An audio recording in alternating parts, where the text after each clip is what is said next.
ইতিবাচক সংবাদে গণমানুষের সাড়া প্রমাণ করেছে নিউজ 24, বললেন বিশিষ্টজনরা।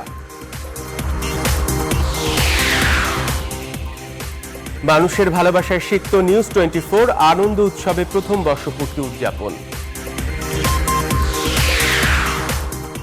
কূটনীতিতে আগের সব রেকর্ড ছাড়িয়েছে বাংলাদেশ, আঞ্চলিক জোটগুলোতে বাংলাদেশের ভূমিকা এখন নীতি নির্ধারণীয় পর্যায়ে। পানামা পেপারস কেলেঙ্কারি মামলার রায়ে পাকিস্তানের প্রধানমন্ত্রী নওয়াজ শরীফের পদত্যাগ, দায়িত্ব নিচ্ছেন ছোট ভাই শাহবাজ শরীফ।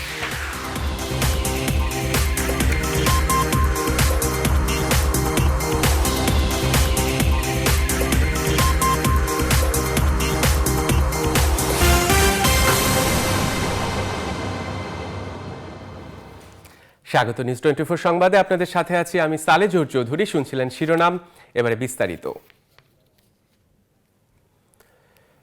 শুধুমাত্র নেতিবাচক নয়, ইতিবাচক সংবাদের সমন্বয়েও গণমানুষের সাড়া পাওয়া যায়, প্রমাণ করেছে নিউজ 24 তথা east West media group. News 24 এর প্রথম প্রতিষ্ঠা বার্ষিকীতে ইস্ট ওয়েস্ট মিডিয়া গ্রুপের চেয়ারম্যানের সাথে এ বিষয়ে একমত প্রকাশ করেন বাণিজ্যমন্ত্রী তোফায়েল আহমেদ, সড়ক পরিবহন ও সেতুমন্ত্রী ওবায়দুল কাদের এবং তথ্যমন্ত্রী হাসানুল হক ইনু। শুভকামনা জানানোর পাশাপাশি ভবিষ্যতে নিউজ 24 বারবার নিজেকে অতিক্রম করে যাবে বলেও প্রত্যাশা তাদের। একই অনুষ্ঠানে স্যাটেলাইট টেলিভিশনের পথিকৃৎ হিসেবে এটিএন বাংলা ও নিউজের চেয়ারম্যান মাহফুজুর রহমানকে বিশেষ সম্মাননা দেন বসুন্ধরা গ্রুপের চেয়ারম্যান আহমেদ আকবর সোবহান।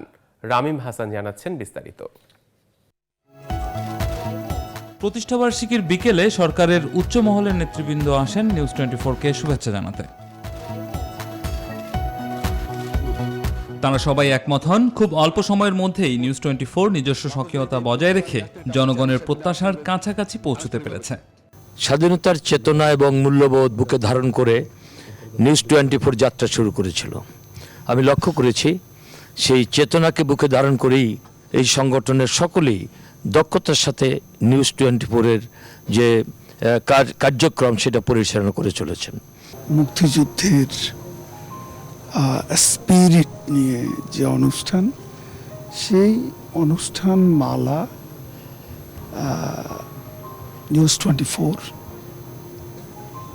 নিজেদেরকেও আরো অতিক্রম করে আরো এগিয়ে যাবে। খবরও যে বহুমাত্রিক হতে পারে সেটা কিন্তু নিউজ 24 সেটা জনগণের সামনে তুলে ধরেছে। আমি আশা করব নিউজ 24 তার নতুন মাত্রা নিয়ে, নতুন বৈশিষ্ট্য নিয়ে আমাদের গণমাধ্যমের যুগে জগতে উজ্জ্বল নক্ষত্র হিসেবে ভবিষ্যতের পথে এগিয়ে যাবে। এ প্রসঙ্গে নিউজ 24-এর চেয়ারম্যান আহমেদ আকবর সোবহান জানান, এই সাফল্যের পেছনে ছিল ইতিবাচক অসংখ্য সংবাদের সমাহার, যা দর্শককে কাছে টেনেছে। বসুন্ধরা গ্রুপ কিংবা ইস্ট ওয়েস্ট মিডিয়া, আমরা পজিটিভ বাংলাদেশকে সবসময় চিন্তা করি। পজিটিভ বাংলাদেশ লেখা দিয়ে আমাদের পত্রিকা আজকে নাম্বার 1। কারণ কি, মানুষ পজিটিভ নিউজ শুনতে চায়। আমার সহযোগী নাইম নিজাম, সূচি এবং যারাই এই নিউজ 24 ইস্ট ওয়েস্ট মিডিয়া আমার সহযোগী হিসাবে কাজ করছেন, তাদের সবার প্রতি আমার দোয়া রইল উত্তরোত্তর সবার জন্য সমৃদ্ধি হয়, সবার জন্য উন্নতি হয় এবং আমাদের এই মিডিয়াটা যেন গণমানুষের মিডিয়ায় সব আজীবন বেঁচে থাকতে পারে। অনুষ্ঠানে আমন্ত্রণ জানানো হয় বাংলাদেশের স্যাটেলাইট টেলিভিশনের পথিকৃৎ এটিএন বাংলা ও নিউজের চেয়ারম্যান মাহফুজুর রহমানকে।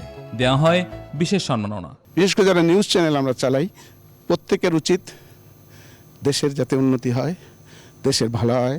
সমালোচনা অবশ্যই আমরা করব, কিন্তু সেই সমালোচনাটা হতে হবে গঠনমূলক সমালোচনা। যে কোনো সরকার বা বিরোধী দল যারাই হোক, সবাই মিলে কিন্তু দেশের কাজ করে, কিন্তু দেখা যায় যে ভালো ভালো কাজগুলি তুলে না ধরে আমরা খারাপ দিকটাই তুলে ধরি। এটা আমাদের যারা আমরা নিউজ চ্যানেল চালাই তাদের কোনোদিনই উচিত না। তিনি আশা করেন নিউজ 24-এর এই সাফল্য ভবিষ্যতেও অব্যাহত থাকবে। যাই হোক, আজকে এই নিউজ রামিম হাসান, নিউজ 24, ঢাকা। উৎসব মুখর পরিবেশে উদযাপন করা হচ্ছে নিউজ 24 এর প্রথম প্রতিষ্ঠা বার্ষিকী। বিভিন্ন শ্রেণী পেশার মানুষ শুভেচ্ছা জানিয়েছেন নিউজ 24-কে। আগামী দিনে বস্তুনিষ্ঠ সংবাদ পরিবেশন করে জনগণের পাশে থাকার অঙ্গীকার জানিয়েছে বেসরকারি স্যাটেলাইট চ্যানেলটি। বসুন্ধরা গ্রুপের ব্যবস্থাপনা পরিচালক সায়েম সোবহান আনভির বিভিন্ন প্রশাসনিক ও বিভিন্ন দলের রাজনৈতিক নেতাদেরকে সঙ্গে নিয়ে কেক কেটে দিনব্যাপী উৎসবের সূচনা করেন। বিস্তারিত জানাচ্ছেন অন্তরা বিশ্বাস।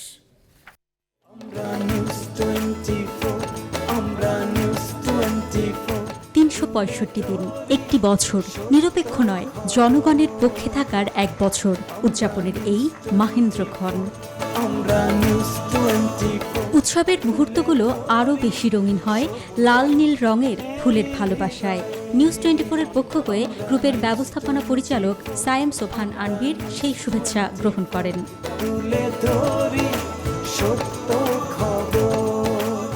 ভিন্ন মত ও পথের রাজনীতিবিদরা একই মঞ্চে দাঁড়িয়ে ফুলের শুভকামনা জানায় নিউজ 24 পরিবারকে। নিউজ 24 ভালো করছে, আরও ভালো করুক এই আমার প্রত্যাশা। নিউজ 24 বাংলাদেশের গণতন্ত্র, বাংলাদেশের স্বাধীনতা এবং সার্বভৌমত্ব রক্ষায় অগ্রণী ভূমিকা পালন করবে বলে আমি বিশ্বাস করি। নিউজ 24 বাংলাদেশের এই মুহূর্তের জনপ্রিয় চ্যানেলের মধ্যে অন্যতম একটি চ্যানেল। সামনে জনগণের কথা বলবে, মানুষের কথা বলবে এবং আমার বিশ্বাস খুব অল্প সময় নাম্বার 1 টিভি চ্যানেল হবে বাংলাদেশ।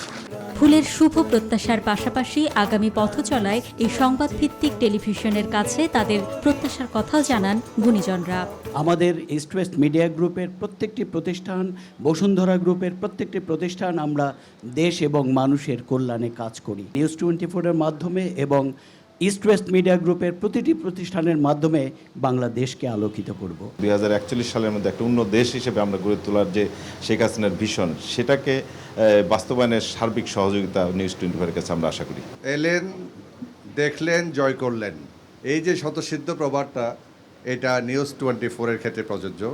মুক্ত মন আর মুক্তিযুদ্ধের চেতনা হাত ধরাধরি করে চলে যে প্রতিষ্ঠানে, তার কাছে বিশিষ্ট জনদের প্রত্যাশাও অনেক বেশি। প্রতিষ্ঠাবার্ষিকীতে আমাদের প্রত্যাশা একটাই থাকবে, নিউজ 24 এই বাংলাদেশের পক্ষে কথা বলবে। আমাদের যে মহান যে আমাদের বাঙালির যে ঐতিহ্য, কৃষ্টি এবং আমাদের যে লাল সবুজের স্বাধীনতা যে সব বাংলাদেশ রয়েছে, যে নিউজ 24 অলওয়েজ বাংলাদেশের মানুষের পক্ষে কথা বলবে। আশা করছি নিউজ 24 আগামীতে উত্তর আরও অনেক বেশি ভালো করবে। বর্ষপূর্তিতে নিউজ 24-এর সকল কলাকৌশলী, শিল্পী এবং এর সাথে যারা জড়িত সকলকে আমি শুভেচ্ছা এবং অভিনন্দন জানাচ্ছি। আমাদের প্রতিষ্ঠানের পক্ষ থেকে আপনাদের প্রতি অনেক অনেক শুভেচ্ছা। মানুষের আস্থা, মানুষের মুখে মুখে নিউজ 24 পৌঁছে গেছে। নিউজ 24-এর কাছে গণমানুষ আর তার প্রতিনিধিদের দাবিগুলো সামনের দিনগুলোতে পর্দায় ফুটিয়ে তোলার অঙ্গীকার করেন প্রতিষ্ঠানের সিইও। আমরা নতুন চ্যালেঞ্জ গ্রহণ করতে পছন্দ করি। আমরা নিউজ 24 আগামীতে মুক্তিযুদ্ধের চেতনাকে লালন করে বাংলাদেশকে সামনে রেখে আমরা নিরপেক্ষ বস্তুনিষ্ঠ অবস্থান, অবশ্যই আমরা নিরপেক্ষ একটা অর্থে আরেকটাতে নিরপেক্ষ নই, আমরা জনগণের পক্ষে, আমরা জনগণের পক্ষে কথা বলবো, আমরা আত্মমানবতার পক্ষে কথা বলবো, আমরা আমাদের গণমাধ্যমটিকে সামনে এগিয়ে নেব। কেক কাটায় যে উৎসব শুরু হয়, সেই উৎসব ছড়িয়ে পড়ে নিউজ 24-এর প্রতিটি কোণায়। অন্তরা বিশ্বাস, নিউজ 24, ঢাকা। দর্শক, বর্ষপূর্তির আরও খবর থাকবে সংবাদের পরের অংশ। আর এবারে আমরা চলে যাব তৃণমূলের সমস্যা সম্ভাবনা নিয়ে আমাদের নিয়মিত আয়োজন বাংলাদেশ লাইভে।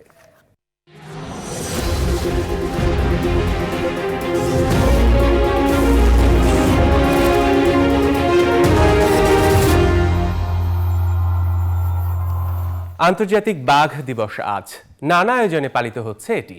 এ উপলক্ষে বাগেরহাট সদরের শহীদ মিনার চত্বরে আয়োজন করা হয়েছে বর্ণাঢ্য র্যালির। এ নিয়ে বিস্তারিত জানাতে বাগেরহাট থেকে বাংলাদেশ লাইভে যোগ দিচ্ছেন সহকর্মী শামসুজ্জামান শাহিন। চলে যাচ্ছি তার কাছে।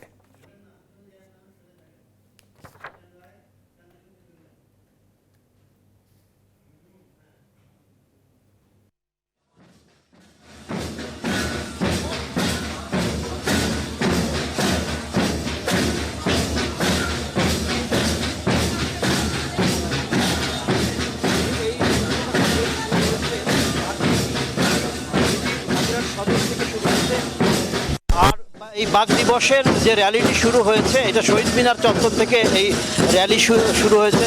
দিবসের প্রথম কর্মসূচি এটি এবং এই কর্মসূচিতে ইতিমধ্যে অংশ নিয়েছেন স্থানীয় সংসদ সদস্য ডক্টর মোজাম্মেল হোসেন এবং মীর শওকত আলী বাদশাহ, শফিকুল আলম চৌধুরী যে যিনি প্রধান বন সংরক্ষক, ইশতিয়াক আহমেদ এবং বন সচিব, তারা তাদের নেতৃত্বে র্যালিটি এগিয়ে যাচ্ছে এবং পাশেই যে জেলা পরিষদের যে অডিটোরিয়ামটি আছে এখানে সমাবেশ হবে এবং এই সমাবেশে স্থানীয় গণ্যমান্য ব্যক্তি, সাধারণ সর্বস্তরের মানুষ, বনজীবী এবং বিশেষ করে শিক্ষা প্রতিষ্ঠানের যারা আছেন তারা এই র্যালিতে অংশগ্রহণ করছেন এবং সমাবেশে অংশ নিয়েছেন।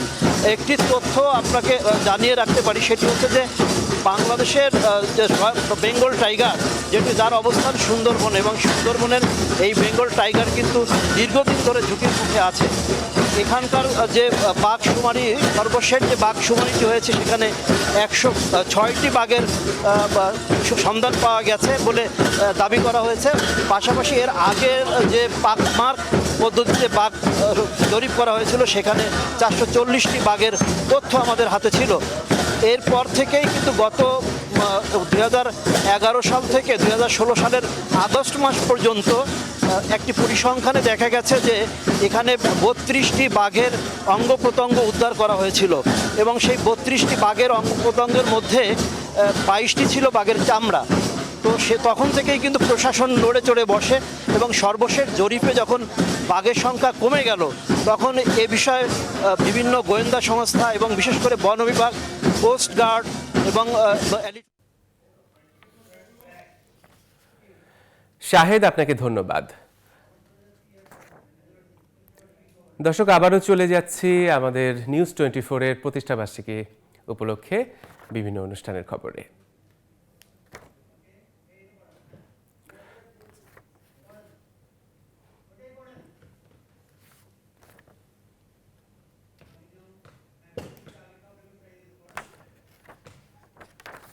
কূটনীতিকদের আগের সব রেকর্ড ছাড়িয়েছে বাংলাদেশ। আঞ্চলিক দ্বিপক্ষীয় সম্পর্ক উন্নয়ন ছাড়াও বিভিন্ন আঞ্চলিক জোটে বাংলাদেশের ভূমিকা এখন নীতি নির্ধারণীয় পর্যায়ে। সহস্রাব্দ উন্নয়ন লক্ষ্যমাত্রা অর্জনে জাতিসংঘের সব রাষ্ট্রের কাছে বাংলাদেশ এখন রোল মডেল।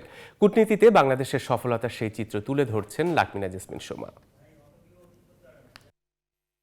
এদেশের মানুষ স্বতঃস্ফূর্তভাবে নির্বাচনে অংশগ্রহণ করেছে।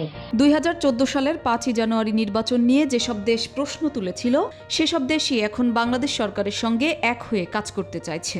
আমরা বন্ধু রাষ্ট্রগুলি সহ এই রিজিয়ন থেকে শুরু করে ওআইসি, মুসলিম উম্মার রাষ্ট্রগুলি, এমনকি আরও দূরপ্রাচ্যের পশ্চিমা রাষ্ট্রগুলির সাথে দ্বিপাক্ষিক সম্পর্কে যেমন উন্নয়ন হয়েছে, আন্তর্জাতিক ফোরামে বাংলাদেশ একটা রোল মডেল হিসেবে আত্মপ্রকাশ করেছে, এটা সফলতার গল্প হিসেবে আত্মপ্রকাশ করেছে। গত কয়েক বছরের মধ্যে চীন, জাপান, ভারত, যুক্তরাজ্য, যুক্তরাষ্ট্র, ফিলিস্তিন ও শ্রীলঙ্কা সহ ছোট বড় অনেক দেশের শীর্ষ নেতারা ঢাকা ঘুরে গেছেন, যাদের সবাই বাংলাদেশকে দিয়ে গেছেন কূটনৈতিক সফলতার বার্তা, দেখিয়েছেন পারস্পরিক অর্থনৈতিক সম্পর্ক বাড়ানোর পথ, সমৃদ্ধ করেছেন দ্বিপাক্ষিক সম্পর্ক। প্রথম কথা হলো, আপনি যদি কোনো দেশের উদ্দেশ্যে আগে হাত পেতে বসে থাকতেন, সেই দেশের কাছ থেকে আপনি নতুন করে আত্মমর্যাদার জন্য খুব বেশি কিন্তু দাবি করতে পারতেন না বা চাইতে পারতেন না। সেই অবস্থা থেকে কিন্তু আমরা একদম পুরোপুরি বের হয়ে এসেছি। সহস্রাব্দ উন্নয়ন লক্ষ্যমাত্রা বা এমডিজি অর্জনে বিশ্বের কাছে বাংলাদেশ এখন বিস্ময়। সন্ত্রাসবাদ মোকাবেলায় প্রশংসিত। বাংলাদেশের আর্থসামাজিক উন্নয়ন দেখতে এসেছেন বিশ্বব্যাংকের প্রধানও। জাতিসংঘের মতো তারাও বাংলাদেশকে দিয়েছে স্বীকৃতি। অনেক রাষ্ট্র কেন এমডিজি বাস্তবায়ন করতে পারেনি, সেখানে যে সমস্যাটি আমরা দেখেছি যে তারা তাদের জাতীয় কর্মসূচিগুলি এমডিজির লক্ষ্যের সাথে অ্যালাইন করে নিতে পারেনি, সমন্বয় করে নিতে পারেনি, কিন্তু বাংলাদেশ করেছিল। বিশেষ করে আমাদের যে পঞ্চবার্ষিক পরিকল্পনা, সেই পঞ্চবার্ষিক পরিকল্পনায় এমডিজির প্রতিটি লক্ষ্য, উদ্দেশ্য, টার্গেটস এবং যে অবজেক্টিভ যেগুলি থাকে সেগুলি আমরা অ্যাডপ্ট করতে পেরেছি। বিভিন্ন আঞ্চলিক জোটেও বাংলাদেশের অবস্থান এখন উল্লেখযোগ্য। জলবায়ু পরিবর্তন সহ গুরুত্বপূর্ণ ইস্যুগুলোতে দুর্বল দেশগুলোর জন্য সুপারিশ করছে বাংলাদেশ। আন্তর্জাতিক পরিমণ্ডলে, বৃহত্তর আন্তর্জাতিক পরিমণ্ডলে বাংলাদেশ এখন যে গুরুত্বপূর্ণ যেসব আলোচনা বা নেগোসিয়েশনস চলছে সেগুলোতে অত্যন্ত সক্রিয় অংশগ্রহণ করে থাকে। ভালো অবস্থানগুলোকে যদি সত্যিকার অর্থেই কাজে লাগাতে হয় তাহলে আমাদের কূটনৈতিক পর্যায়ে যেমন আমাদেরকে পেশাগতভাবে সচেতন হতে হবে, পেশাগতভাবে, এবং তার সাথে সাথে আমাদের অভ্যন্তরীণ যে কাঠামোটা আছে, যে কাঠামো পররাষ্ট্রনীতিকে সমর্থন করে বা সাপোর্ট করে, সেই কাঠামোটার প্রতি আমাদের মনোযোগী হতে হবে। সবার সাথে বন্ধুত্ব, কারো সাথে শত্রুতা নয়। বাংলাদেশের মৌলিক এই কূটনীতির প্রতিফলনও দেখা গেছে। বিশ্লেষকরা বলছেন, সৃজনশীল কূটনীতি করে সরকার সব দেশের সঙ্গেই কূটনৈতিক ভারসাম্য বজায় রেখেছে। একদিকে ভালো সম্পর্ক ভারত চীনের সঙ্গে, অন্যদিকে যুক্তরাষ্ট্র সহ পশ্চিমাদের সাথে সুসম্পর্ক রেখে মধ্যপ্রাচ্য ও ইসলামিক দেশগুলোকেও নিজের বন্ধু বানিয়েছে বাংলাদেশ। লাকমিনা jasmine Soma, news 24, Dhaka. আবারও বাংলাদেশ লাইভ প্রসঙ্গ। রাজশাহীর বাগমারা উপজেলায় নির্মাণ করা হয়েছে বঙ্গবন্ধু স্মৃতি জাদুঘর কমপ্লেক্স।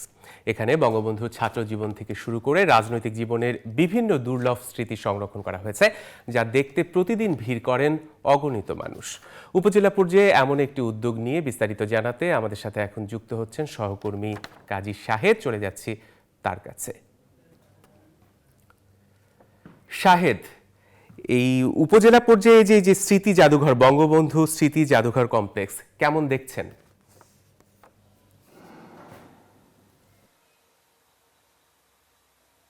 শুভ সকাল জহুর। আপনি যেমনটি বলছিলেন যে বঙ্গবন্ধু স্মৃতি জাদুঘর যেটি, সেখানে কিন্তু বঙ্গবন্ধু ছাত্র এবং রাজনৈতিক জীবনের বিভিন্ন দুর্লভ ছবি, এছাড়া মুক্তিযুদ্ধের বিভিন্ন ছবি স্থান পেয়েছে। আমি আপনাকে একটু ছবিগুলি দেখাতে চাই। আপনি এখানে দেখতেই পাবেন যে বঙ্গবন্ধুর যে 7ই মার্চের ভাষণ থেকে শুরু করে অপারেশন জ্যাকপট পাকিস্তানিদের, যে তারপরে যশোরের মুক্তর যে নিয়ন্ত্রণ নিয়ে, এগুলো নানা রকম ছবি কিন্তু এখানে স্থান পেয়েছে। এছাড়া পাকিস্তানি বাহিনী 1971 সালের সেই মুক্তিযুদ্ধের সময় ঘাতকরা যে বাঙালিদের ওপর নির্মম হত্যাযজ্ঞ চালিয়েছে, সেই ছবিগুলি কিন্তু এখানে স্থান পেয়েছে। এখানে যেটি আছে আরেকটি উল্লেখযোগ্য দিক হলো এই ছবিগুলির, সেটি হলো যে বঙ্গবন্ধুর পরিবারের অনেক সদস্যদের ছবি এখানে আছে। সেই ছবিগুলি এখানে স্থান পেয়েছে। আমরা যদি এখানে একটু দেখানোর চেষ্টা করি যে 7ই মার্চের রেড ক্রসে যাওয়ার আগে বঙ্গবন্ধু তার বাড়ির যে বারান্দা থেকে তার সমর্থকদের যে উদ্দেশ্যে হাত নেড়ে শুভেচ্ছা জানিয়েছিলেন, সেই ছবিটিও কিন্তু এখানে আছে। তারপরে নিচে দেখবে আরেকটি ছবি, যদি আমি একটু দেখানোর চেষ্টা করি আপনাকে। মাত্র 8 সপ্তাহের প্রশিক্ষণে এইসব দামাল ছেলেরা হয়ে উঠলেন এক একজন দুর্ধর্ষ মুক্তিযোদ্ধা, যারা ইতিহাসের পাতায় নাম লিখিয়েছেন, যার জন্য আজকে আমাদের এই লাল সবুজের বাংলাদেশ। তো এমন অনেক ছবি কিন্তু এখানে স্থান পেয়েছে। আর আপনি যেমনটি বলছিলেন যে উপজেলা পর্যায়ের এমন একটি জাদুঘর, প্রতিদিনই কিন্তু মানুষ এখানে আসেন। যেহেতু এখনও সকাল, এখনও কিন্তু এখানে তেমন ভিড় আর নেই। তো আমরা আরও একটু দেখানোর চেষ্টা করি। আপনি এখানে দেখবেন যে এখানে যে পাক বাহিনী গুলি করে হত্যা করেছে, সেই সময়ের যে শহীদদেরকে যে অন্যরা সরিয়ে নিচ্ছেন, সেই ছবিগুলি এখানে আছে। তারপরে যেটি হচ্ছে যে বাঙালিদের কাছে সামান্য অস্ত্র, পাকিস্তান থেকে সর্বাধুনিক, এই নিয়ে যে বাঙালিরা 1971 যে মুক্তিযুদ্ধের লড়াইটি চালিয়েছেন, সেই ছবিগুলি কিন্তু এখানে স্থান পেয়েছে। এরকম কিন্তু প্রতিটি জায়গায় জায়গায় কিন্তু মুক্তিযুদ্ধের কিন্তু দুর্লভ ছবি কিন্তু এইখানে কিন্তু আমরা দেখছি। তারপরে এখানে আপনি যদি দেখেন যে আরেকটি ছবি আমি যদি বলি, যে খবর পেয়ে হাজার মানুষ ছুটলো রায়ের বাজারের দিকে, মানে 14ই ডিসেম্বরের যে ঘটনাটি বুদ্ধিজীবীদের হত্যা করা হয়েছিল, সেইখানে মানুষ যে বুদ্ধিজীবীদেরকে উদ্ধারের খোঁজে গিয়েছিলেন, সেটি কিন্তু এখানে স্থান পেয়েছে। আরেকটি যদি দেখায় যে রাজশাহী বিভাগ পাশেই একটি গাইবান্ধার বাংকার থেকে জীবন্ত পাকিস্তানি সৈন্যকে ধরে নিয়ে আসে মুক্তিযোদ্ধারা, সেই ছবিটিও কিন্তু এখানে স্থান পেয়েছে। এছাড়া আরেকটি ছবি আছে এখানে, যেটি হচ্ছে বঙ্গবন্ধু ডাকে সম্মিলিত শিল্পী সমাজের প্রতিরোধ। আপনি নিশ্চয়ই জানেন যে আমাদের স্বাধীনতা যুদ্ধের সময় শিল্পীরা কিন্তু একটি অনন্য অবদান রেখেছিলেন আমাদের মুক্তিযোদ্ধাদেরকে জাগ্রত করতে। তারা কিন্তু স্বাধীন বাংলা বেতার কেন্দ্রে কিন্তু অসংখ্য দেশাত্মবোধক গান গেয়ে কিন্তু আমাদের মুক্তিযোদ্ধাদেরকে উজ্জীবিত করেছেন। সেই শিল্পীদের যে প্রতিরোধ, সেই যে স্বাধীনতা যুদ্ধের সময় যে তাদের যে দৃষ্টান্ত ছিল, সেইগুলো কিন্তু এই জাদুঘরটিতে স্থান পেয়েছে। আমি যদি আরেকটু দেখাতে চাই, এখানে যে যারা আদিবাসী আছে, তারাও যে মুক্তিযুদ্ধে ভূমিকা রেখেছিল, সেই ছবিটিও কিন্তু আমরা দেখেছি এই জাদুঘরে এখানে আছে। বাংলাদেশের মুক্তিযুদ্ধে আদিবাসী মুক্তিযোদ্ধা এটি আছে এখানে। তাছাড়া আরও যেটি হচ্ছে যে সকল বিরোধী দলের ঐক্য চাই, রাজবন্দির মুক্তি চাই, এই যে স্লোগান নিয়ে 71-এর আগের যে রাস্তায় মানুষের ঢল নেমেছিল, সেগুলি কিন্তু এখানে আছে। আরেকটি এখানে আরেকটি ছবি, খুব দুর্লভ ছবি, সেটা 3 জানুয়ারি 1971 সালের ছবি। সকল রাজবন্দীদের মুক্তি দিন, নয়তো কয়দিন রাখবেন, আমরাই আমাদের মুক্তি দেব। নির্বাচিত শপথ গ্রহণ অনুষ্ঠানে বঙ্গবন্ধু যে বক্তব্যটি রেখেছিলেন, সেই ছবিটি কিন্তু এখানে, ঐতিহাসিক ছবিটি কিন্তু এখানে স্থান পেয়েছে। তো জহুর, এই যে অবস্থা, প্রতিটি এই জাদুঘরের কিন্তু প্রতিটি কোণায় কোণায় কিন্তু বঙ্গবন্ধুর ছাত্র জীবন থেকে শুরু করে রাজনৈতিক জীবন, আমাদের মুক্তিযুদ্ধ, সব কিছুর কিন্তু ছবি কিন্তু এখানে স্থান পেয়েছে। এখানে যদি আমরা একটু দেখি, পরিবারের বঙ্গমাতা ফজিলাতুন্নেসা এবং বর্তমানে প্রধানমন্ত্রী শেখ হাসিনা সহ বঙ্গবন্ধু যে একটি ছবি, সেটিও কিন্তু আমরা এখানে দেখেছি। তার নিচেই ঠিক আমরা যদি দেখি যে বঙ্গবন্ধু তার পরিবারের অধিকাংশ সদস্যের সঙ্গে কিন্তু একসঙ্গে খাবারের টেবিলে, এই যে অবস্থা, প্রত্যেকটি ছবিতে কিন্তু বঙ্গবন্ধু, মুক্তিযুদ্ধ এবং বাংলাদেশের যে স্বাধীনতা যুদ্ধের ইতিহাস, সেটি কিন্তু ফুটে উঠেছে। তো আমরা যদি একটু এখানে কথা বলতে চাই, এখানে আছেন ভবানীগঞ্জের সরকারি কলেজের অধ্যক্ষ হাতেম আলী। তার সঙ্গে কথা বলবো একটু। এই যে উপজেলা পর্যায়ে এমন একটি জাদুঘর, এটি এই অঞ্চলের শিক্ষার্থীদেরকে মুক্তিযুদ্ধ এবং বঙ্গবন্ধু সম্পর্কে জানতে কী ধরনের ভূমিকা রাখছে? ধন্যবাদ নিউজ 24-কে।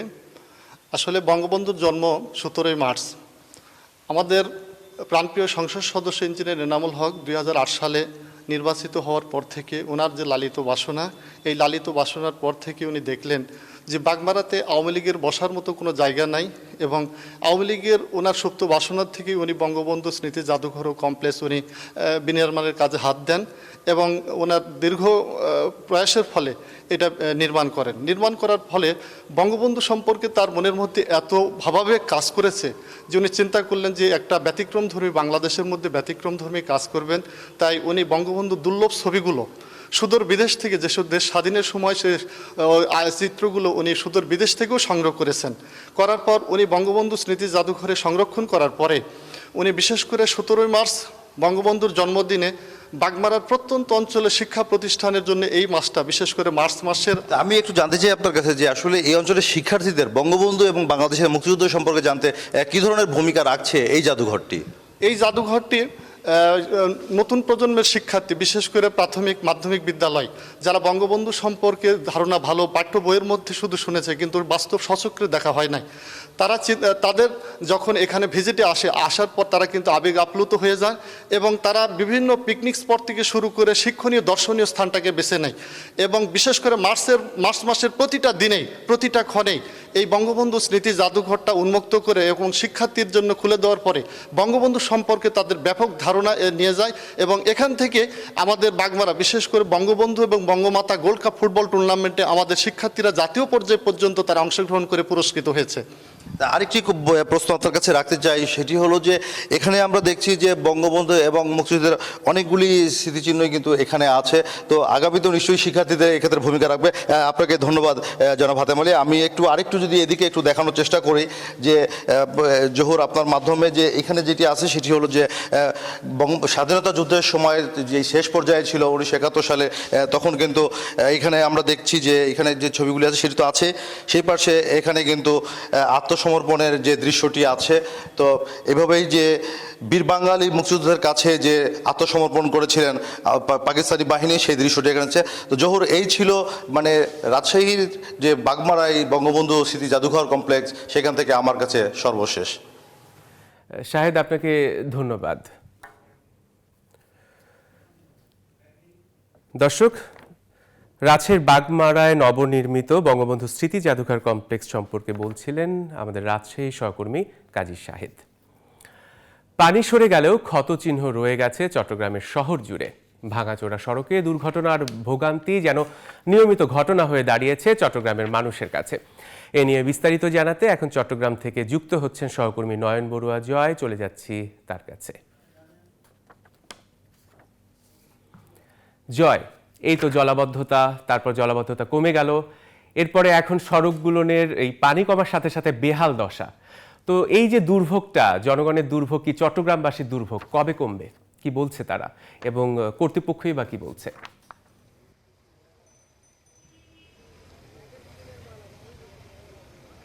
ধন্যবাদ আপনাকে। আপনি যেমনটা বলেছিলেন, আসলে জলাবদ্ধতা না থাকলেও এখন বৃষ্টি নেই, কিন্তু জলাবদ্ধতাও নেই সড়কের উপরেই।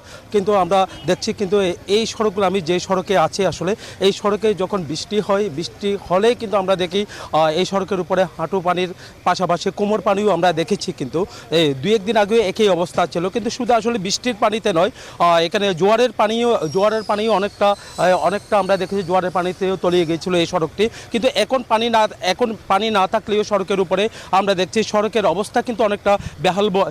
যে কথাটা আপনি বলছিলেন, আমরা বলতে পারি আসলে এই সড়কের উপরে কিন্তু অনেক বড় বড় গর্ত থাকার কারণেই কিন্তু এখানে যারা পথচারী রয়েছেন এবং যাত্রী এবং অফিসগামী যারা রয়েছেন তারা অনেকটা ভোগান্তির কথা আমাদেরকে এর আগে কিন্তু আমাদেরকে জানিয়েছিলেন আমাদেরকে। কিন্তু আমরা দেখেছি শুধু এই সড়কটির কথা আপনাকে নয়, কিন্তু আসলে এখানে হালিশহর, বহদ্রহাট বাস টার্মিনাল সহ এবং সবচেয়ে বেশি খারাপ অবস্থা আমি যে জায়গায় আছি সেই জায়গায় আপনি অবশ্যই লক্ষ্য করছেন, এই যে যানবাহন চলাচল করছে, অনেকটা ঝুঁকির মধ্যে কিন্তু যানবাহন চলাচল করছে। কিন্তু এখানে চালকদের সাথেও কিন্তু আমরা কথা বলেছি, তারা বলছিলেন আসলে খুব ঝুঁকির মধ্যে তারা যানবাহন চলাচল করছে বলে আমাদেরকে জানিয়েছে। কিন্তু আপনি অবশ্যই লক্ষ্য করছেন, আমরা সকাল থেকে আমরা যখন এখানে এসেছি এখন দেখতে পেয়েছি, কিন্তু আসলে এখন যখন বৃষ্টি না থাকার কারণে সিটি কর্পোরেশন ইট দিয়ে এই সড়কগুলিকে সংস্কার কাজ শুরু করেছেন। কিন্তু আপনি অবশ্যই লক্ষ্য করছেন সংস্কার কাজ তারা চালাচ্ছেন। কিন্তু তারা সিটি কর্পোরেশনের সাথে কিন্তু আমরা কথা বলেছি, তারা এই সড়কটিকে সংস্কার করার জন্য তারা বিভিন্ন উদ্যোগ হাতে নিচ্ছেন। কিন্তু আসলে বৃষ্টির কারণে তারা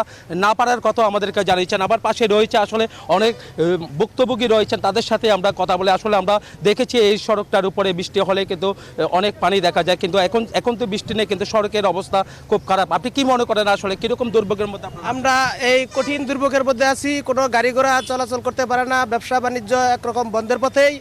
বিদায় আমরা এখন এলাকা থেকে অনেক লোক বাসা বাড়ি ছেড়ে অন্যত্র চলে যাইতেছে, ব্যবসা বাণিজ্য বন্ধ, দোকানপাট খুললেও কাস্টমার আসতে পারে না পানির কারণে, কোনো গাড়ি ঘোড়া আসতে পারে না। গাড়ি আসলেও কোনটা যায়, জ্বরে পানি আসলে মাজা পানি, অনেক সময় বুক পানি হয়ে যায়, এবং জ্বর না থাকলেও গর্তের কারণে পানি জমে থাকে, এবং বিভিন্ন সমস্যা এলাকার মানুষ কঠিন দুর্ভোগের মধ্যে আছে। যাতে তাড়াতাড়ি এই রাস্তা মেরামত করে আমাদেরকে কোনো রকমে গাড়ি চলাচলের উপযোগী করে দেয়, তাহলে আপাতত এই এলাকার মানুষ কিছুটা হলেও বসবাস করতে পারবে। এটাই মাননীয় মেয়র এবং মাননীয় যোগাযোগ মন্ত্রীর কাছে আমাদের এলাকাবাসীর অনুরোধ, যাতে এই রাস্তাটা অতি তাড়াতাড়ি গাড়ি চলাচল এবং মানুষজন চলাচলের উপযোগী করে দেয়। ধন্যবাদ।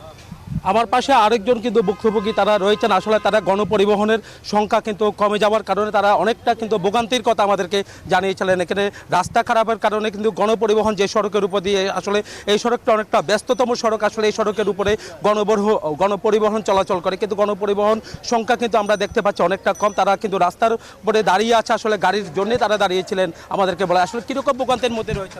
আমরা প্রতিনিয়ত এখানে ভোগান্তির মধ্যে আছি। আমি এখানে 10 বছর ধরে ব্যবসায়িক কাজে এখানে আমার আসতে হয়। আমার ব্যবসায়িক কেন্দ্র এখানে প্রতি বৃষ্টি বর্ষায় তো আমরা টোটালি ব্যবসা করতে পারি না। গত 1 মাস ব্যবসা করি না বলে চলবে।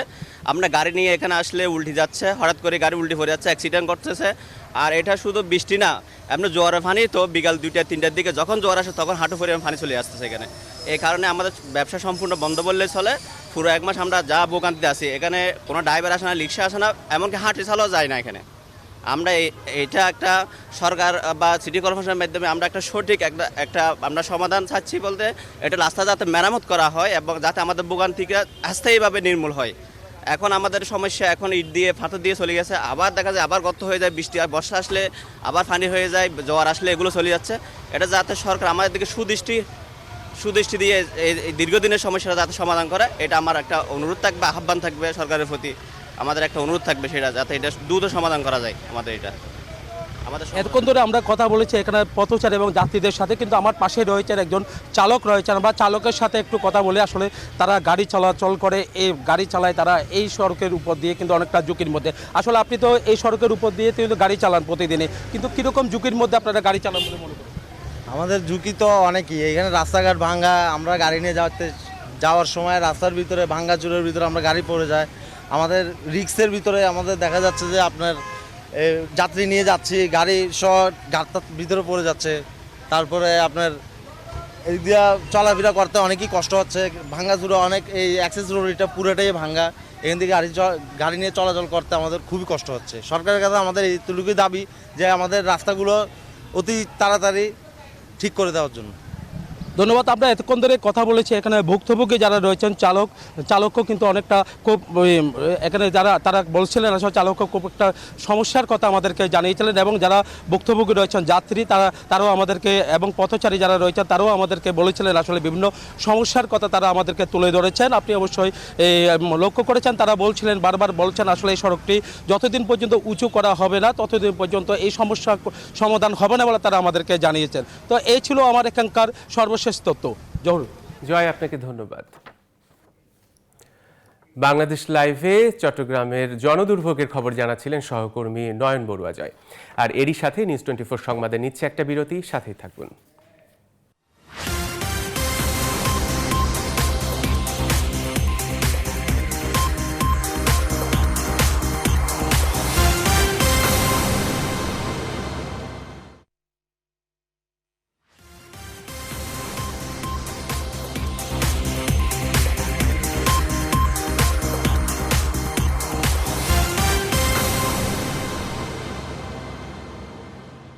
দেখছেন নিউজ 24 সংবাদ। আবারও নিউজ 24 প্রতিষ্ঠা বার্ষিকীর খবর। এক ঝাঁক তরুণের মেধা আর অভিজ্ঞ অভিভাবকদের তত্ত্বাবধানে 365 দিনে বাংলার মানুষের ঘরে ঘরে পৌঁছার চেষ্টা করেছে নিউজ 24। উদ্বোধন থেকে আজ অবধি নিউজ 24 এর পথ চলার সংগ্রাম আর প্রাপ্তির খবর জানাচ্ছেন আশিকুর রহমান শ্রাবণ।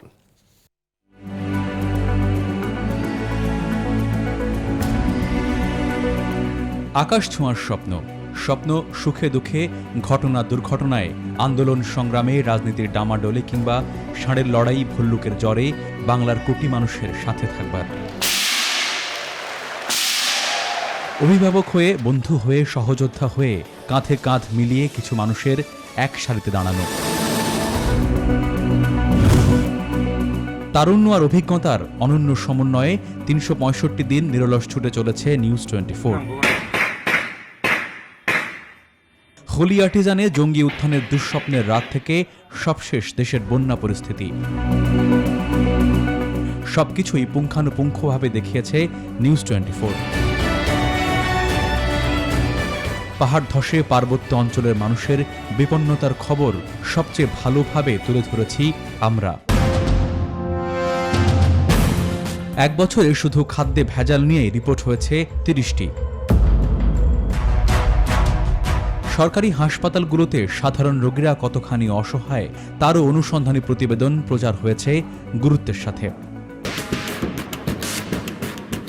সংবাদের বাইরে নিউজ 24 এর তৃণমূলে জবাবদিহিতা স্থানীয় সরকারকে জনগণের কাঠগড়ায় দাঁড় করিয়েছে।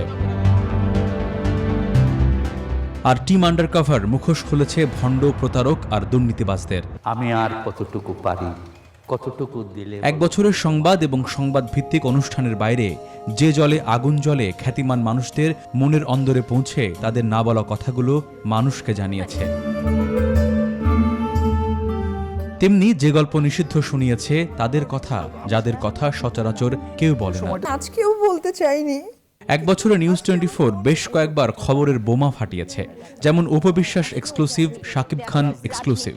তার মধ্য দিয়ে প্রমাণ হয়েছে খবরকে আড়ালের খোলস থেকে বের করতে পারার মুনশিয়ানা। সংবাদকে দুঃসংবাদের ঘেরাটপ থেকে বের করে সুসংবাদের সম্ভাবনার বাংলাদেশের কথা বলেছে নিউজ 24। শৃঙ্খলা, আন্তরিকতা আর ভালোবাসার এক সংসার নিউজ 24, যার কলেবরে বিশ্বসেরা সর্বশেষ প্রযুক্তি, যেখানে আছে দেশসেরা পরীক্ষিত স্বপ্ন পূরণের দৃঢ় প্রতিজ্ঞ অপরাজেয় তারুণ্য, যাদের অভিভাবক একদল পেশাদার অভিজ্ঞ মানুষ। নিরপেক্ষ না হয়ে জনগণের পক্ষে থেকে সামনের দিনগুলোতে ঝিনুক ভেঙে মুক্তোর মতো সত্য খবর বের করে আনবেই টিম নিউজ 24। আশিকুর রহমান শ্রাবণ, নিউজ 24, ঢাকা। প্রথম প্রতিষ্ঠা বার্ষিকীতে নিউজ 24-কে শুভেচ্ছা জানিয়েছেন চট্টগ্রামের নানা পেশার মানুষ, বাদ যায়নি রাজনীতিবিদরাও। এ সময় দলীয় সংকীর্ণতা পরিহার করে উন্নয়নের লক্ষ্যে ঐক্যের তাগিদ দেন বিশিষ্টজনেরা। এছাড়া জাতীয় স্বার্থে কর্ণফুলী নদীকে বাঁচাতে তাগিদও দিয়েছেন চট্টগ্রামবাসী। নয়ন বড়ুয়া জয়ের তথ্যচিত্রে ডেস্ক রিপোর্ট। বর্ষপূর্তি উপলক্ষে নিউজ 24 চট্টগ্রাম স্টুডিওতে শুক্রবার সকাল থেকেই হাজার হাজার শুভাকাঙ্ক্ষীদের ভিড়। এই সময় পরিবেশ বান্ধব এবং সর্বসাধারণের বাসযোগ্য নগরী করতে দলীয় সংকীর্ণতা পরিহারের তাগিদ দেন মেয়র আজম নাসির উদ্দিন।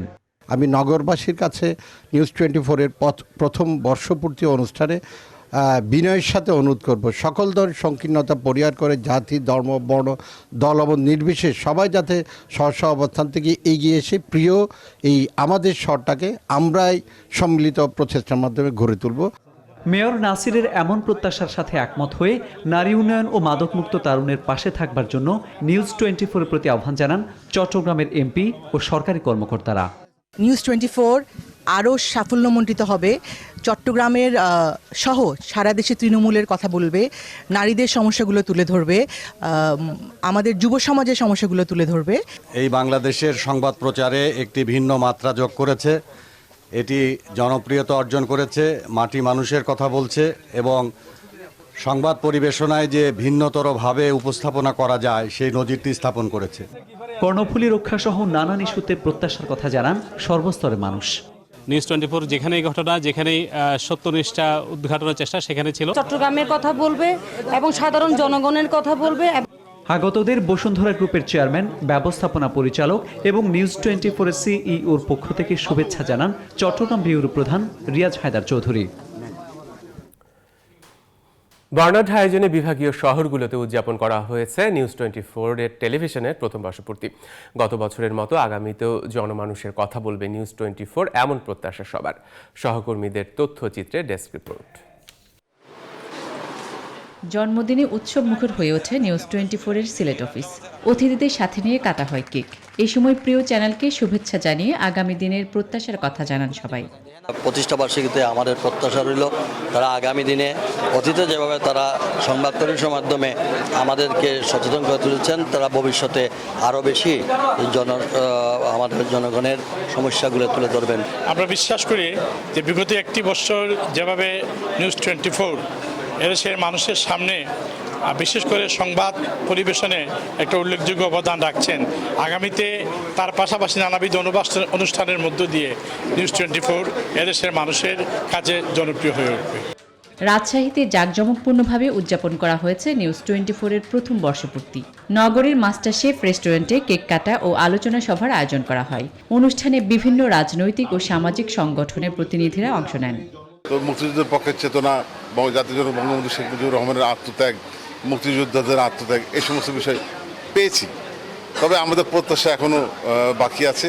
আমরা আরও অনেক কিছু নিউজ 24-এর কাছ থেকে পেতে চাই। বরিশালে আনন্দঘন পরিবেশে কাটা হয় জন্মদিনের কেক। এরপর আলোচনা সভার আয়োজন করা হয় প্রেস ক্লাবের মইনুল হোসেন মিলনায়তনে। এতে বক্তব্য রাখেন বিভিন্ন গণমাধ্যমের কর্মী, কেবল অপারেটর এবং দর্শকরা। নিউজ 24 বাংলাদেশের মানুষের কাছে অত্যন্ত গ্রহণযোগ্য একটি নিউজ টেলিভিশন। গণমাধ্যমের সাথে দর্শকদের যে একটা বন্ধন তৈরি করতে হয়, ভালোবাসার জায়গা তৈরি করতে হয়, সেই জায়গাটি তারা ধীরে ধীরে তৈরি করেছে। খুলনায় নানা আয়োজনে উদযাপন করা হয়েছে নিউজ 24-এর প্রথম বর্ষপূর্তি। খুলনা প্রেস ক্লাবে হয় কেক কাটা ও মিষ্টি মুখের আনুষ্ঠানিকতা। এই সময় উপস্থিত ছিলেন খুলনার বিভিন্ন রাজনৈতিক সামাজিক সংগঠনের প্রতিনিধিরা। আমরা দেখেছি নিউজ 24 এই চ্যানেলটি গণতন্ত্রের কথা বলে, মুক্তিযুদ্ধের কথা বলে, বাস্তব সংবাদ পরিবেশনা করে। বাংলাদেশে গণতন্ত্র প্রতিষ্ঠার যে সংগ্রাম চলছে এবং মুক্ত বুদ্ধির চর্চা এবং মত প্রকাশের যে প্রয়োজনীয়তার কথা আমরা বারবার উচ্চারণ করি এবং এই কাজে নিউজ 24 অবশ্যই গুরুত্বপূর্ণ ভূমিকা পালন করবে। কেক কেটে ময়মনসিংহে নিউজ 24-এর বর্ষপূর্তি উদযাপন করা হয়। এই সময় চ্যানেলটির সাফল্য কামনা করেন অতিথিরা। ঢাকার বাইরে জেলা পর্যায়েও নানান আয়োজনে উদযাপন করা হয়েছে নিউজ 24-এর প্রথম প্রতিষ্ঠা বার্ষিকী। কেক কাটার পাশাপাশি বর্ণাঢ্য শোভাযাত্রা এবং আলোচনা সভার আয়োজন করা হয়েছে জেলায় জেলায়। প্রতিনিধিদের তথ্যচিত্রে আরও একটি ডেস্ক রিপোর্ট। নানা আয়োজনে যশোরে পালিত হয়েছে নিউজ 24-এর প্রথম প্রতিষ্ঠা বার্ষিকী। এ উপলক্ষে শহরের র্যালি ও প্রেস ক্লাব মিলনায়তনে অনুষ্ঠিত হয় আলোচনা সভা। কুড়িগ্রামে নিউজ 24 টেলিভিশনের প্রথম প্রতিষ্ঠাবার্ষিকী উপলক্ষে কেক কাটা এবং আলোচনা সভা অনুষ্ঠিত হয়। এ সময় ভারপ্রাপ্ত জেলা প্রশাসক সহ প্রেস ক্লাবের নেতারা উপস্থিত ছিলেন। মানিকগঞ্জে র্যালি, আলোচনা সভা ও কেক কাটার মধ্য দিয়ে পালিত হয়েছে নিউজ 24-এর প্রথম প্রতিষ্ঠাবার্ষিকী। ঠাকুরগাঁওয়ে ব্যতিক্রমী আয়োজনের মধ্য দিয়ে নিউজ 24-এর প্রথম প্রতিষ্ঠাবার্ষিকী পালন করা হয়েছে। শুক্রবার সকালে জেলার মোলানি চুনিরহারি এলাকায় প্রতিবন্ধী স্কুলের শিশুদের নিয়ে কেক কাটা হয়। রাজবাড়ীতে নিউজ 24-এর প্রতিষ্ঠাবার্ষিকী উপলক্ষে কেক কাটেন রাজবাড়ী 1 আসনের সংসদ সদস্য কাজী কেরামত আলী। টাঙ্গাইলে বিভিন্ন কর্মসূচির মধ্য দিয়ে নিউজ 24-এর প্রথম প্রতিষ্ঠাবার্ষিকী পালন করা হয়েছে। এ উপলক্ষে শুক্রবার সকালে টাঙ্গাইল প্রেস ক্লাবের বঙ্গবন্ধু মিলনায়তনে একটি আলোচনা সভার আয়োজন করা হয়। নিউজ 24-এর প্রথম বর্ষপূর্তিতে বিভিন্ন শ্রেণী পেশার মানুষকে সাথে নিয়ে উদযাপনের আরও খবর নিয়ে আরেকটি প্রতিবেদন দেখুন। কেক কাটা, আলোচনা সভা সহ নানা আয়োজনে জয়পুরহাটে নিউজ 24-এর প্রথম বর্ষপূর্তি উদযাপিত হয়েছে। শুক্রবার সকালে জয়পুরহাট প্রেস ক্লাব মিলনায়তনে কেক কেটে অনুষ্ঠানের উদ্বোধন করেন স্থানীয় সংসদ সদস্য শামসুল আলম দুদু। গাইবান্ধায় নিউজ 24-এর প্রতিষ্ঠাবার্ষিকী উপলক্ষে জেলা পরিষদ হল রুমে আলোচনা সভা ও কেক কাটা হয়েছে। দিনাজপুরে নিউজ 24-এর প্রথম প্রতিষ্ঠাবার্ষিকী পালিত হয়েছে। সকালে প্রেস ক্লাব মিলনায়তনে কেক কাটা অনুষ্ঠানের আয়োজন করা হয়। পরে একটি র্যালি শহরের প্রধান সড়ক প্রদক্ষিণ করে পুনরায় প্রেস ক্লাবে এসে শেষ হয়। নিউজ 24-এর প্রথম প্রতিষ্ঠা বার্ষিকীতে দিনাজপুরবাসীর পক্ষ থেকে শুভেচ্ছা জানাই 24-এর কলাকৌশলী, সাংবাদিক, কর্মকর্তা, কর্মচারী সকলকে। গত এক বছরে নিউজ 24 তার আত্মপ্রকাশের মধ্য দিয়ে সারা বাংলাদেশের মানুষের মন জয় করেছে। চাঁপাইনবাবগঞ্জে এই দিবস উপলক্ষে সকালে সাধারণ পাঠাগার মিলনায়তনে আলোচনা সভা ও কেক কাটার আয়োজন করা হয়। সারা দেশের মতো নড়াইলেও নিউজ 24-এর প্রথম বর্ষপূর্তি উদযাপিত হয়েছে। এই উপলক্ষে সকালে কফি হাউস রেস্টুরেন্টে কেক কাটার আয়োজন করা হয়। বর্ণিল আয়োজনে সারা দেশে উদযাপন করা হয়েছে নিউজ 24-এর প্রথম প্রতিষ্ঠা বার্ষিকী। র্যালি, আলোচনা সভা সহ নানা অনুষ্ঠানে অংশ নেয় বিভিন্ন শ্রেণী পেশার মানুষ। এ সময় সংবাদ ভিত্তিক চ্যানেলটির সাফল্য কামনা করেন তারা। প্রতিনিধিদের পাঠানো তথ্যচিত্রে আরও একটি ডেস্ক রিপোর্ট। নারায়ণগঞ্জে কেক কেটে নিউজ 24-এর প্রথম বর্ষপূর্তি অনুষ্ঠানের সূচনা করেন সংসদ সদস্য শামীম ওসমান। অনুষ্ঠানে অংশ নেন বিভিন্ন রাজনৈতিক, সামাজিক, সাংস্কৃতিক সংগঠনের প্রতিনিধিরা। পরে নিউজ 24-এর সাফল্য কামনা করেন সবাই। এত দ্রুত একটা টেলিভিশন চ্যানেল যে জনগণের কাছে পৌঁছতে পারে, এটার প্রমাণ এই নিউজ 24। এবং বিশেষ করে নারায়ণগঞ্জের মানুষ এই 24 চ্যানেলের কাছে আমরা অত্যন্ত কৃতজ্ঞ যে নারায়ণগঞ্জে বিভিন্ন সমস্যা নিয়ে ইতিমধ্যে তারা রিপোর্ট করেছেন এবং বস্তুনিষ্ঠ সংবাদ পরিবেশন করেছেন। শান্তির প্রতীক পায়রা উড়িয়ে রূপগঞ্জে উদ্বোধন করা হয় নিউজ 24-এর জন্মদিন। এছাড়া দিনব্যাপী র্যালি, আলোচনা সভা সহ নানা অনুষ্ঠানের আয়োজন করা হয়। রূপগঞ্জের মানুষ এই টিভি চ্যানেলটিকে খুব লুফে নিয়েছে এবং জনপ্রিয় হয়েছে রূপগঞ্জের মানুষের কাছে এই টিভি চ্যানেল। মুন্সিগঞ্জে বের করা হয় আনন্দ শোভাযাত্রা। প্রেস ক্লাবের সামনে থেকে বের হয়ে শহরের বিভিন্ন সড়ক প্রদক্ষিণ করে একই স্থানে গিয়ে র্যালিটি শেষ হয়। পরে সেখানে কাটা হয় জন্মদিনের কেক। নিউজ 24 বাঙালি জাতিকে মুক্তিযুদ্ধের চেতনা ও মূল্যবোধের ভিত্তিতে এগিয়ে চলার পথ দেখাবে। দোয়া করি নিউজ 24 অদূর ভবিষ্যতে আরো বেশি সমৃদ্ধশালী হোক।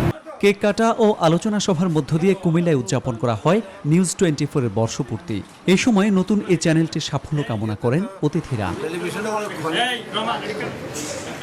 বর্ণিল আয়োজনে ফেনীতে উদযাপন করা হয় নিউজ 24-এর প্রথম বর্ষপূর্তি। এই সময় চ্যানেলটির প্রশংসা করেন গণ্যমান্য ব্যক্তিরা।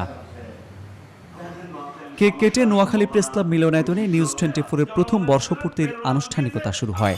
এর আগে বের করা হয় বর্ণাঢ্য আনন্দ শোভাযাত্রা। রাঙামাটিতে নিউজ 24-এর প্রথম বর্ষপূর্তি উপলক্ষে জেলা প্রশাসকের কার্যালয়ের সামনে থেকে শোভাযাত্রা বের করা হয়। পরে জেলা পরিষদ কার্যালয়ে প্রতিষ্ঠা বার্ষিকীর কেক কাটেন অতিথিরা। নিউজ 24-এর উত্তরোত্তর উন্নতি এবং সাফল্য কামনা করে শেষ করছি। নরসিংদীতে উৎসবমুখর পরিবেশে নিউজ 24-এর প্রথম বর্ষপূর্তি উদযাপিত হয়। এ উপলক্ষে নরসিংদী প্রেস ক্লাবে আলোচনা সভা ও কেক কাটার আয়োজন করা হয়। 2071 সালের মধ্যে আমরা পৃথিবীর শ্রেষ্ঠ জাতিতে পরিণত হব। এক্ষেত্রে নিউজ 24 গুরুত্বপূর্ণ ভূমিকা পালন করবে বলে আমি বিশ্বাস করি। কেক কাটা, র্যালি ও আলোচনা সভার মধ্য দিয়ে ঝালকাঠিতে নিউজ 24-এর প্রথম প্রতিষ্ঠা বার্ষিকী উদযাপিত হয়। শরীয়তপুরে নিউজ 24-এর প্রতিষ্ঠা বার্ষিকী উপলক্ষে বর্ণাঢ্য র্যালি ও আলোচনা সভার আয়োজন করা হয়। এর আগে একটি বর্ণাঢ্য র্যালি জেলা শহরের প্রধান প্রধান সড়ক প্রদক্ষিণ করে। র্যালি, আলোচনা সভা ও কেক কাটার মধ্য দিয়ে ঝিনাইদহে উদযাপন করা হয় নিউজ 24-এর প্রথম বর্ষপূর্তি। নিউজ 24 সংবাদে নিচ্ছি ছোট্ট আরও একটা বিরতি, সাথেই থাকুন।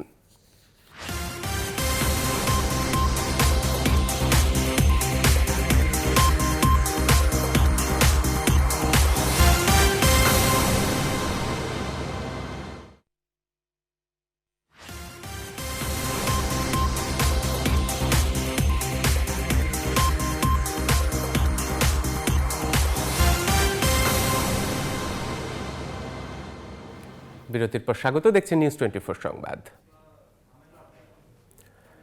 ফরিদপুরের মধুখালীতে বাস মাইক্রোবাস সংঘর্ষে 6 জন নিহত হয়েছেন। শুক্রবার রাতে ঢাকা খুলনা মহাসড়কের কাজী রাস্তা এলাকায় এ দুর্ঘটনা ঘটে। পুলিশ জানায়, কলকাতা থেকে ঢাকাগামী শ্যামলী পরিবহনের যাত্রীবাহী বাসের সাথে বিপরীত দিক থেকে আসা একটি মাইক্রোবাসের মুখোমুখি সংঘর্ষ হয়। এতে ঘটনাস্থলে মাইক্রোবাসের 3 যাত্রী মারা যান। পরে ফরিদপুর মেডিকেল কলেজ হাসপাতালে আরও 3 জনের মৃত্যু হয়। এ ঘটনায় আহত হয়েছেন অন্তত 2 জন।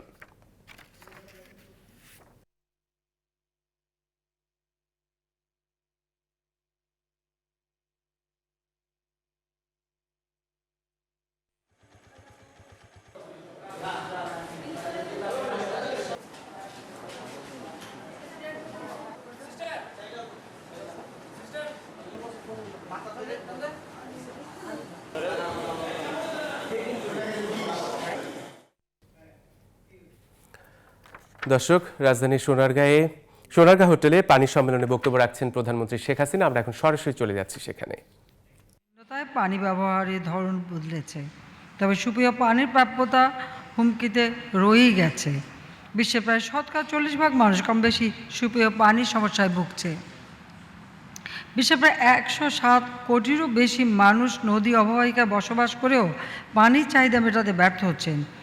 মানুষের সৃষ্ট 80%-এরও বেশি অপরিশোধিত বর্জ্য পানীয় প্রকৃতিতে ফিরে গিয়ে আরও বড় আকারে পরিবেশ দূষণ সৃষ্টি করছে।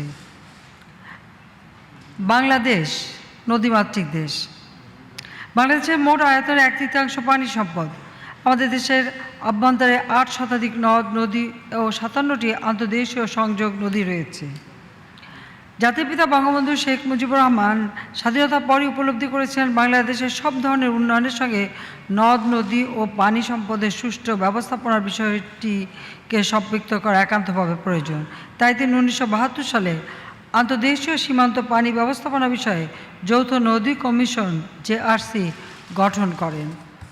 তারই ধারাবাহিকতায় আওয়ামী লীগ সরকার 1996 সালে প্রতিবেশী দেশ ভারতের সঙ্গে 30 বছর মেয়াদী পানি চুক্তির মাধ্যমে গঙ্গা নদীর পানি বন্টন সমস্যার সমাধান করে। নিরাপদ পানি নিশ্চিত করতে আমাদের সরকার ইতিমধ্যেই বিশেষ সাফল্যের স্বাক্ষর রেখেছে। সহস্রাব্দ উন্নয়ন লক্ষ্যমাত্রা অনুযায়ী 2015 সালের মধ্যে 84% মানুষের জন্য নিরাপদ পানির ব্যবস্থা করার লক্ষ্য নির্ধারিত ছিল। 2015 সাল নাগাদ বাংলাদেশের 87% মানুষ নিরাপদ পানির আওতায় এসেছে। বর্তমানে বাংলাদেশের শহর অঞ্চলের 98% মানুষ নিরাপদ পানির সুবিধা পাচ্ছেন। অন্যদিকে দেশের 99% মানুষ পয় নিষ্কাশন সুবিধার আওতায় এসেছে। এর মধ্যে শতভাগ স্বাস্থ্যসম্মত পয় নিষ্কাশনের আওতায় এসেছেন 61% মানুষ। উন্মুক্ত স্থানে মলমূত্র ত্যাগের হার গত 8 বছরে উল্লেখযোগ্যভাবে কমে গিয়ে বর্তমানে 1% নিচে নেমে এসেছে, যা 2003 সালে এই হার ছিল 42%। এ বিষয়ে নতুন লক্ষ্যমাত্রা নির্ধারণ করে সময়ভিত্তিক কর্মপরিকল্পনা আমরা বাস্তবায়ন করে যাচ্ছি। আমরা ভূগর্ভস্থ পানির ব্যবহার করে ভূপরিস্থ পানি সংরক্ষণ ও ব্যবহারের উপর বিশেষ গুরুত্ব দিয়েছি। SDG 6 এর নির্দেশনার আগে আমরা বিশেষ শ্রেণীর জনগোষ্ঠীর জন্য, যেমন শিক্ষা প্রতিষ্ঠানের শিশুদের জন্য কিংবা বিশেষ এলাকা, লবণাক্ততা বা আর্সেনিকযুক্ত এলাকা অথবা দুর্গম পাহাড়ি এলাকার জন্য বিশুদ্ধ পানি সরবরাহের বহুমুখী কার্যক্রম আমরা হাতে নিয়েছি। এসব কার্যক্রমের মাধ্যমে তৃণমূলের প্রান্তিক জনগণের কাছে নিরাপদ পানি পৌঁছে যাচ্ছে। SDG 6 অর্জিত হলে SDGর আরও অন্তত 7টি লক্ষ্য অর্জন করা সক্ষম হবে। এগুলো হচ্ছে ক্ষুধামুক্তি SDG 2, সুস্বাস্থ্য কল্যাণ SDG 3, সাশ্রয়ী দূষণমুক্ত জ্বালানি SDG 7, শিল্প উদ্ভাবন ও অবকাঠামো SDG 9, টেকসই নগর ও জনপদ SDG 11, জলবায়ু কার্যক্রম SDG 13 ও জলজ জীবন SDG 14। বাংলাদেশ বদ্বীপ অঞ্চলভুক্ত হওয়ায় এখানকার পানি ব্যবস্থাপনা বিশ্বের অন্য এলাকা থেকে একটু ভিন্ন।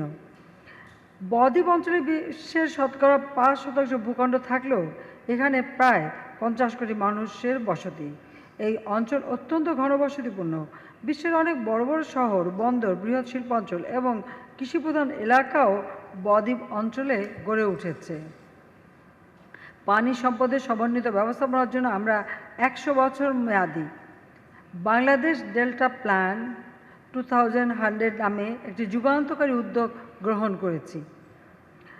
এই দীর্ঘমেয়াদী সমন্বিত পানি ব্যবস্থাপনা পরিকল্পনায় আগামী 100 বছরে পানির প্রাপ্যতা, তার ব্যবহার এবং পরিবেশগত বিষয়সমূহ বিবেচনায় রাখা হয়েছে। এছাড়া এই পরিকল্পনায় ভূপ্রাকৃতিক বৈচিত্র্য, পানির বৈশিষ্ট্যের ভিন্নতা বিবেচনায় নিয়ে বাংলাদেশকে 6টি ভাগে ভাগ করা হয়েছে। এতে সমতল, পাহাড় ও উপকূলীয় এলাকাকে ভিন্ন ভিন্ন পরিকল্পনার আওতায় আনা হয়েছে। আমাদের উন্নয়ন সহযোগী 12টি দেশের সহযোগিতায় ডেল্টা প্ল্যান বাস্তবায়ন করা হচ্ছে। সাধারণভাবে প্রতিদিনের পানির ব্যবহার ও ব্যবস্থাপনায় আমাদের দেশে মূল সমস্যা হচ্ছে আর্সেনিক ও লবণাক্ততা, ভূগর্ভস্থ পানির স্তর হ্রাস, ভূপরিস্থ পানি সংরক্ষণের অপ্রতুলতা, পানির অপচয় এবং শিল্প বর্জ্য নানা কারণে পানি দূষণ। এসব সমস্যা মোকাবেলা করতে আমরা স্বল্প, মধ্য ও দীর্ঘমেয়াদী পরিকল্পনা কার্যকর করে যাচ্ছি। নিরাপদ পানি ব্যবস্থাপনায় আমাদের সরকার গৃহীত কার্যসময়ের মধ্যে বিশেষভাবে উল্লেখযোগ্য হচ্ছে 1999 সালে জাতীয় পানি নীতি প্রণয়ন, water supply and sewerage act 1996 প্রণয়ন, national water supply and sanitation act 2014 প্রণয়ন, আর্সেনিক সমস্যা মোকাবেলায় national policy for arsenic mitigation and implementation plan NAMIP প্রকল্প বাস্তবায়নের কাজ চলছে, implementation plan for arsenic mitigation for water supply 2016 প্রকল্প বাস্তবায়নের কাজ চলছে। গত 8 বছরে এই দুটি খাতে সরকার বরাদ্দ ছিল 14,900 কোটি টাকা। বর্তমানে এই খাত দুটিতে 32,000 কোটি টাকার প্রকল্প চলমান আছে।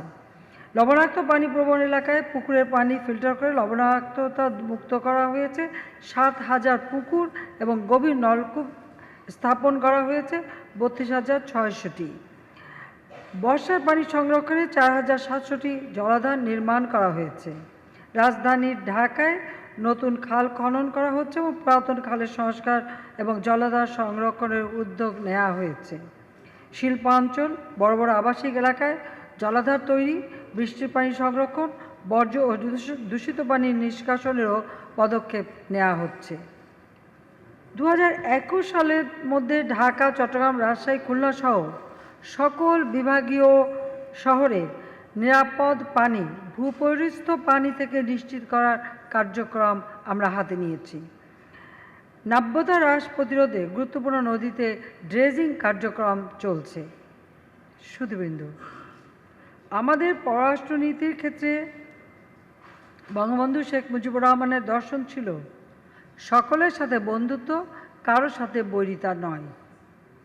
সকলের সাথে বন্ধুত্বের তাগিদ থেকে নিরাপদ পানি ব্যবস্থাপনায় বিশ্ব পরিস্থিতির দিকেও আমাদের নজর দিতে হবে। গোটা বিশ্বে এই মুহূর্তে 2.4 বিলিয়ন মানুষ স্যানিটেশন সুবিধা থেকে বঞ্চিত। এছাড়া নিরাপদ পানির অভাবে পৃথিবীতে 1 মিলিয়ন মানুষ মারা যান, যাদের অধিকাংশই শিশু। প্রতিদিন গড়ে বিশ্বে 1000 শিশু বিশুদ্ধ পানির অভাবে প্রাণ হারায়। আন্তর্জাতিক ফোরামে আমি বিষয়টি আগেও তুলে ধরেছি। গত বছরের 15 নভেম্বর মরক্কোর মারাকাস শহরে অনুষ্ঠিত জলবায়ু সম্মেলনে বক্তব্যে আমি জলবায়ুর বিরূপ প্রভাবে পানি ব্যবস্থাপনার ক্ষতিগ্রস্ত দেশগুলোর জন্য নিরাপদ পানি ও স্যানিটেশন বিষয়ে পৃথক তহবিল গঠনের দাবি জানিয়েছিলাম। বাংলাদেশ জাতিসংঘ গঠিত নিরাপদ পানি ও স্যানিটেশন বিষয়ক বিশেষজ্ঞ প্যানেলের অন্যতম সদস্য। এমডিজি অর্জনে বাংলাদেশ বিশ্বব্যাপী রোল মডেল হয়ে উঠেছে। দারিদ্র্যের হার 2005 সালে যেখানে 41.5 ছিল, তা আমরা কমিয়ে 23.2 ভাগে নামিয়ে এনেছি। হিসেবে হয়তো আরও হ্রাস পেয়েছে। আয় বৈষম্য হ্রাস, স্বল্প ওজন শিশু সংখ্যা কমানো এবং প্রাথমিক ও মাধ্যমিক শিক্ষা অবস্থায় লিঙ্গ সমতা অর্জনে আমরা বিশেষ সাফল্য লাভ করেছি। 5 বছরে কম বয়সী শিশু মৃত্যুর হার 15.1% থেকে কমে 4.1% হ্রাস পেয়েছে। এছাড়া মাতৃমৃত্যু হার হ্রাস, প্রাথমিক শিক্ষা স্তরে শিশুদের অন্তর্ভুক্তি বৃদ্ধি, নারী ক্ষমতায়ন সহ অন্যান্য লক্ষ্যমাত্রা অর্জনেও বাংলাদেশ সাফল্য অর্জন করেছে এবং আন্তর্জাতিক স্বীকৃতিও পেয়েছে। এসডিজি নির্ধারিত সময়সীমা 2030 সালের আগেই আমরা শতভাগ মানুষকে নিরাপদ পানি সরবরাহ করতে চাই। আমাদের ভিশন 2021 বাস্তবায়নের মাধ্যমে আমরা সকলের জন্য নিরাপদ পানি নিশ্চিত করতে পারবো এর পূর্বেই ইনশাআল্লাহ। আমাদের লক্ষ্য স্বাধীনতার 50 বছর পূর্তিতে অর্থাৎ 2021 সালের মধ্যে বাংলাদেশ হবে মধ্যম আয়ের দেশ এবং 2041 সালের মধ্যে উন্নত সমৃদ্ধ দেশ হিসাবে আমরা বাংলাদেশকে গড়ে তুলব। I would like to thank the high-level panel on water for their important discussion on water security for all. I would especially like to thank the Sherpas for their dedication in representing the needs of the people in our Delta region. I am hopeful that through the dedicated work of the Delta Coalition members, we can hope for a better and brighter future for everyone. I would also like to thank all the honorable ministers, representatives of development partners and distinguished participants. I hope that your stay in Bangladesh is going to be a pleasant one and you will enjoy sharing your experience with others once you return home. আমি সবাইকে আন্তরিক ধন্যবাদ জানাচ্ছি এবং ঢাকা পানি সম্মেলন 2017 শুভ উদ্বোধন ঘোষণা করছি।